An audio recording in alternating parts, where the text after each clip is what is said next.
दान करने वाला मिल गया। फिर भी उसके खर्चा बहुत हुआ, यानी उस समय 3.5 लाख रुपए मेरे उस गुर्दा के बदले बदलाने में लाएंगे। और पहले और खर्च हो लिया गना। जो मेरे पास धन था, वो मकान था, वो सब बेच दिया, किराए पर रहने लग गया।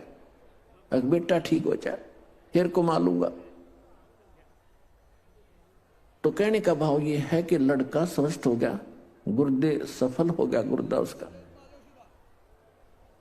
फिर गांव में एक प्लाट था, वो बेचकर शहर में छोटा सा मकान भी बना लिया। बच्चे के विवाह की तैयारी थी, अच्छी शिक्षा ग्रहण करवाई थी उसको, और अच्छी नौकरी की अपॉइंटमेंट भी उसकी हो गई थी। विवाह की तैयारी कर रहे थे, खूब सारी धूमधाम से कार्य किए जा रहे थे। वो लड़का एक अपनी कार में जा रहा था, एक गाड़ी से टकरा गया, ट्राले, यानी दुर्घटना में उसकी मृत्यु होगी। अब इकलौता पुत्र था, जिसको सुखी देखना चाहता था, दुनिया को लूट रहा था। फिर मेरा वो लड़का भी ना रहा, टक्कर मार के रो रहा था। फिर ऐसे ही आपका कोई भक्त मिला, उसने मुझे एक कैसेट दी। तब मुझे अपने किए कर्म का आभास हुआ और मेरा सर्वनाश हुआ। तो तब मैं परमात्मा की तरफ चला, ना तो शायद मैं भगवान भी याद नहीं कर। तो पुण्यात्माओं, परमात्मा कहते हैं, तुमने दरगाह का उस मैल नहीं देखा, धर्मराज के तिल तिल का लेखा। तुमने वहां देखा नहीं भगवान का, वहां कैसे अकाउंट होता है। एक पाई भी एक नए पैसे का वहां हेरा फेरी नहीं होगी। आपका किया कर्म एज ए फिल्म आपके सामने चल पड़ेगा, जहां आप ना नौकर करोगे, यस करते चलोगे तो ठीक है। जहां ये कहोगे ऐसा मैंने नहीं किया, फिल्म चला देगा धर्मराज। क्योंकि एक हमारे अंदर फीड होती है, एक उसके पास फैक्स हो जाती है डेली। तो जब आपको ये ज्ञान होगा कि ऐसा जुल्म क्यों करें, जो भोगना इतना बुरी तरह पड़ता है, तो उस समय आपको कैसा महसूस होगा भगवान बताते हैं। जैसे किर का जहर का रंग होरी हो, कहो कौन तिस खावे राम रंग होरी हो।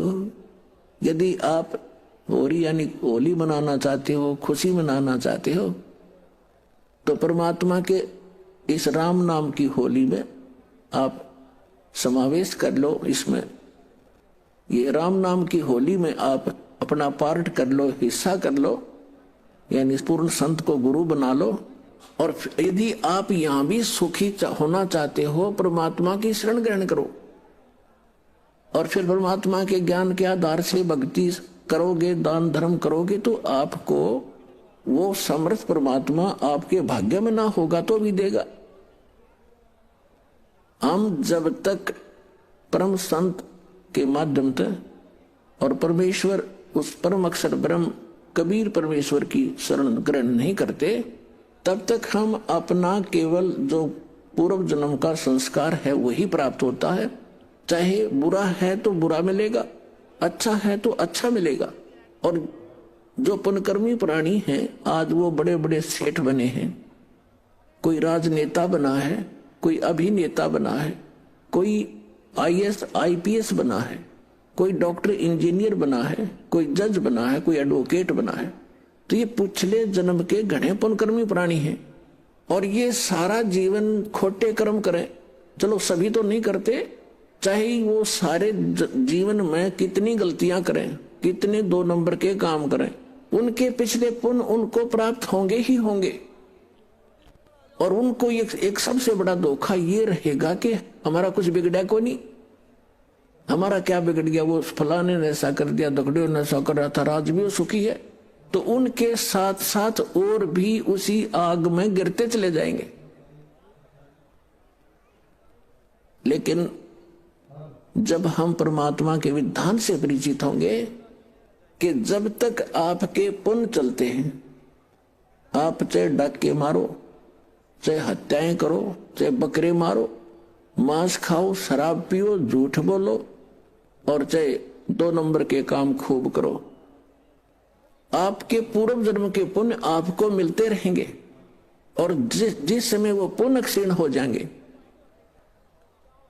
फिर पाप का दौर शुरू होगा। फिर देखना क्या कहर टूटेगा उस घर के, उस प्राणी के ऊपर। यदि वो मनुष्य जीवन भी ठीक ठाक निकल गया तो घने पुण्य थे उसके, लेकिन पापों का ढेर उससे घना है भी। वो नेक्स्ट जीवन में भक्तिहीन प्राणी कुत्ते की योनि में जाएगा और फिर उसके सिर में कीड़े पड़ेंगे, वहां कोई ट्रीटमेंट करनी आ नहीं पाओगा उसको। तो पुण्यात्माओं, ये कोई डूम बाट के गीत नहीं है कि वैसे ही आपके सामने बेतुकी बकवाद की जा रही है। परमात्मा का वो गूढ़ रहस्य और यथार्थ विधान आपके रूबरू किया जा रहा है, जो खुद भगवान ने बताया और जिनको परमात्मा मिले उन महापुरुषों ने बताया। और ये दास केवल एक टेप रिकॉर्डर का काम कर रहा है, उनके बताए ज्ञान को एजिडिट आपके सामने बोल रहा है। अब परमात्मा बताते हैं, कबीर लूट सको तो लूटियो, राम नाम की लूट, पीछे फिर पछताओगे, भाई प्राण जहांगे छूट। वो पृथ्वीपति चकवे गए, जिनके चक्कर चलंत, रावण सरीखे कौन गिने, भाई ऐसे गए अनंत। राम रटत दारिदर भलो, न टूटी घर की छान, वो कंचन मैल किस काम के, जा भक्ति नहीं भगवान। राम रटत कोड़ी भलो, चू चू पड़े जो चामे, वो सुंदर दे किस काम की, जा मुख नाही नाम। कबीर जिव्हा तो वाए भली, जो रटे हरि नाम, नहीं तो काट के फेंक दियो, ये मुख में भलो ना चामे। पुण्यात्माओं, जिव्हा कितने काम की चीज है, हर प्रकार के टेस्ट बता देती है, खाने में सहयोग देती है, परमात्मा का गुणगान करती है। यदि हम इसका यथार्थ यूज नहीं करते, सही प्रयोग नहीं कर रहे हैं, जैसे सारा दिन झूठ बोले, पेट के लिए अटपट करते हैं, किसी का गलत गवाही देकर उसको सजा प्राप्त करवा देते हैं अपनी इस जुबान से, तो ये जुबान आपके लिए सबसे बड़ी दुश्मन सिद्ध होगी। और अगले जन्म में आपको पशु योनि में भेज दिया जाएगा। जुबान होगी लेकिन इसको आप बोल नहीं सकोगे। तो परमात्मा कहते हैं, यदि भक्ति नहीं करते हो, परमात्मा की गुणगान नहीं करते हो, इसके अतिरिक्त आप केवल रोजी रोटी या किसी अन्य को सताने के लिए जिह्वा का प्रयोग करते हो। कबीर साहब कहते हैं, हितै पराई आत्मा जीभ बांध तलवार। एक तगड़ा व्यक्ति एक कमजोर व्यक्ति को ऐसा वचन बोल देता जुबान से, अब उसकी पार तो बसाए नहीं, क्योंकि वो हर तरह से उसे तगड़ा है, बलशाली भी है, वैसे भी राज में पहुंच है। तो वो व्यक्ति उसको प्रति उत्तर ना दे करके बैठ कर रोता है अपने घर पे, उसकी आत्मा दुख पाती है। तो उसने उस जीभ से तलवार का काम कर दिया, उस आदमी की आत्मा काट दी। उसके बैड काउंट में लिखिएगी, वैसे को गरीब ना बोल सकता, परमात्मा सारी सुनता है। कहते चिट्टी पायल बाजा पैर, साहिब सुनता है सब लहर। तो इस प्रकार हम इन